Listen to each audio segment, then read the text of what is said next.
Happy birthday to you. Happy birthday to you. Happy birthday, happy birthday.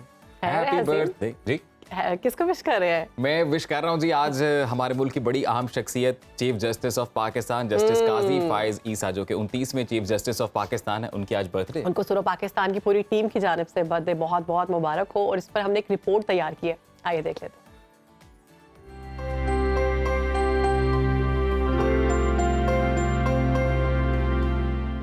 इंतहाई संजीदा और सुलझी हुई शख्सियत, कानून, शरीयत, इस्लामी तालीमात और तारीख पर दस्तरस रखने वाले पाकिस्तान के 29वें चीफ जस्टिस काजी फाइज ईसा 26 अक्टूबर 1959 को कोयटा में पैदा हुए। इनके आबाओ अजदाद का ताल्लुक कंधार से था, जो बाद में बलूचिस्तान के इलाके पशीन में आकर आबाद हुए। इनके दादा काजी जलालुद्दीन रियासत कल्लात के वजीर आजम रहे, जबकि वालिद काजी मोहम्मद ईसा कायद आजम के करीबी साथी और तहरीक पाकिस्तान के सरगर्म रहनुमा थे। इन्हें all India Muslim league Balochistan के पहले सदर होने का एजाज हासिल है। जस्टिस काजी फाइज ईसा ने लंदन से कानून की तालीम हासिल करने के बाद वकालत का आगाज किया और 1985 में बतौर हाई कोर्ट वकील रजिस्टर हुए। 1998 में इनकी बतौर वकील सुप्रीम कोर्ट एनरोलमेंट हुई। 27 साल तक वकालत के शोबे से वाबस्ता रहे। इस दौरान वो अंग्रेजी अखबारात में आईन व कानून, तारीख और माहौलियात पर तज्जियाती आर्टिकल्स भी लिखते रहे। पीसीओ के इस फैसले के नतीजे में जब बलूचिस्तान हाई कोर्ट के तमाम जज फारिग हो गए, तो इन्हें 5 अगस्त 2009 को बराह रास्त बलूचिस्तान हाई कोर्ट का चीफ जस्टिस बना दिया गया। इन्हें सीनियोरिटी की बुनियाद पर 5 दिसंबर 2014 को सुप्रीम कोर्ट का जज तैनात किया गया। इन्होंने 17 सितंबर 2023 को सुप्रीम कोर्ट के 29वें चीफ जस्टिस के तौर पर हल्फ उठाया। आप 25 अक्टूबर 2024 तक अपने ओहदे पर बराजमान रहेंगे।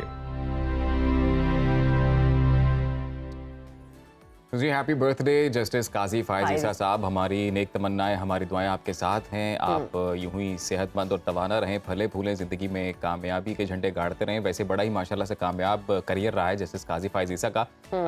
बिफोर जो इनका एक प्रॉपर कह लेना एक फॉर्मल करियर जो स्टार्ट हुआ, वो स्टार्ट हुआ RIAA, जो कि टॉप लीडिंग लॉ फर्म है, one of the top leading law firms इन पाकिस्तान। वहाँ से उनके ये पार्ट रहे। इसके अलावा हमारी जो वाहिद खातून जस्टिस हैं, justice Ayesha Malik, supreme court की जो जस्टिस हैं, वो भी इस लॉ फर्म का पार्ट रही हैं। और इसके अलावा बड़े अहम फैसले जस्टिस काजी फाइज ईसा के करियर में हैं। सबसे पहले 2011 का जो मेमोगेट कमीशन है, उसको इन्होंने लीड किया। इसके अलावा अगर बात की जाए तो ये असैसिनेशन अटैम्प्ट हुई थी chief justice of Lahore justice Khawaja Sharif की, उनसे मुतल्लिक जो कमीशन बना उसमें जस्टिस काजी फाइज ईसा ने लीड किया। ऑडियो लीक्स कमीशन 2023 की बात करें तो जो कोर्ट्स को लाइव किया गया पाकिस्तान में फर्स्ट टाइम, ये भी जस्टिस काजी फाइज ईसा की जानिब से किया गया। और फिर जब उनकी एक चीज़ जो कुछ लोगों ने बहुत पसंद की और कुछ लोगों की जानिब से तनकीद का भी निशाना बनाया गया मुखालिफिन की जानिब से, जब उन्होंने ओथ लिया तो उन्होंने अपनी वाइफ को अपने साथ खड़ा किया।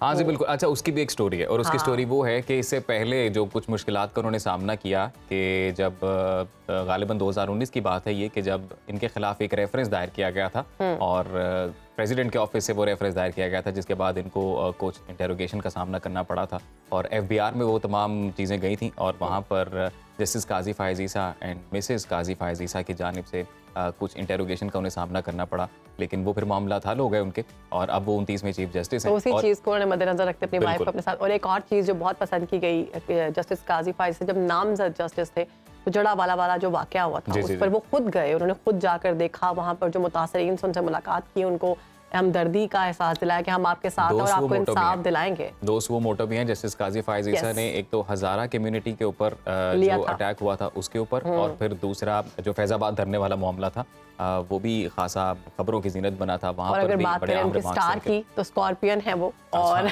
ये आपका डिपार्टमेंट, और क्या क्या खासियत है? और स्कॉर्पियंस के बारे में बताते हैं कि वो बहुत ज़्यादा जो है वो काम के मामले में बहुत जुनूनी होते हैं और वो प्यार करने वाले भी होते हैं। काजी फाइज ईसा साहब पैशनेट तो हैं अपने काम को लेकर। आप कहीं भी हो, वक्त कोई भी हो, बाखबर रहिए दुनिया के हालात व वाक़यात से।